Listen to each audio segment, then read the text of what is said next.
నమస్తే అన్న అందరికీ నమస్కారం. కువైట్లో ఇదే జరిగితే కానీ కువైట్కు కొత్తగా వచ్చే గృహ కార్మికులకు గుడ్ న్యూస్ అని చెప్పుకోవచ్చు. ఎందుకంటే గృహ కార్మికుల జీతాల విషయంలో మనం చూసుకుంటే ఇప్పటికీ అయితే సంసిద్ధత నెలకొనడం జరిగింది. అలాగే కువైట్కు వచ్చే గృహ కార్మికులు కొంతమందికి 80 దినార్లు ఇస్తూ ఉన్నారు, కొంతమందికి 90 దినార్లు ఇస్తూ ఉన్నారు, మరికొంతమందికి 100 దినార్లు ఇస్తూ ఉన్నారు. అలాగే కువైట్ ఇండియన్ ఎంబసీ ఇస్తూ ఉన్న అగ్రిమెంట్ పేపర్ ప్రకారం మనం చూసుకుంటే 100 దినార్లు అయితే భారతీయ గృహ కార్మికులకు తప్పకుండా కొత్తగా వచ్చే వారికి ఇవ్వాల్సి ఉంటుంది. కానీ కొత్తగా వచ్చే వారికి కొంతమంది 100 దినార్లు ఇస్తూ ఉంటే మరికొంతమంది అంతకంటే తక్కువగా కూడా ఇస్తూ ఉన్నారు.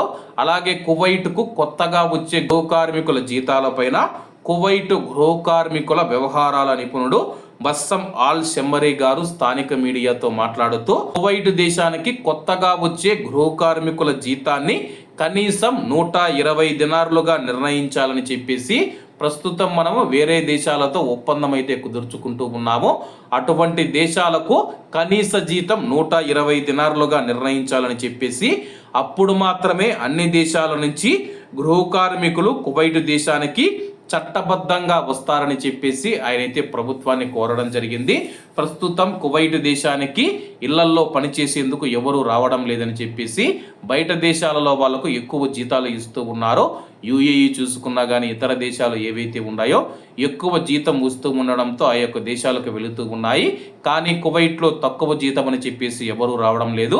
అలాగే కువైట్ చట్టాల ప్రకారం 100 దినార్లు కొత్త వారికి జీతాలు ఇవ్వాలన్నా సరే కానీ కొంతమంది 80 దినార్లు 90 దినార్లు కొన్ని చోట్ల 70 దినార్లు కూడా ఇస్తూ ఉన్నారని చెప్పి దీంతో కువైట్కు వచ్చేందుకు విదేశీయులు ప్రవాసులు ఎవరైతే ఉన్నారో సిద్ధంగా లేరని చెప్పేసి కనీస జీతం 120 దినార్లుగా నిర్ణయించి అలాగే కువైట్ గృహ కార్మికుల చట్టంలో కొన్ని మార్పులు చేయాలని చెప్పి ఆయన అయితే సూచించడం జరిగింది. మరి కువైట్ ప్రభుత్వం ఎటువంటి నిర్ణయం తీసుకుంటుందో వేచి చూడాల్సి ఉంది. అలాగే కొత్తగా వచ్చే వారికి ఇప్పుడు చాలామంది 2025లో కొంతమంది భారతీయులు కొత్తగా అయితే వచ్చి ఉంటారో మీరు జీతం అందుకొని ఉంటే మొదటి నెల జీతం మీకు ఎంత ఇచ్చారని చెప్పేసి కామెంట్ రూపంలో తెలియజేయాలని కోరుకుంటూ అందరూ బాగుండాలి, అందులో మనం ఉండాలి. అందరికీ నమస్తే అన్న, జై హింద్.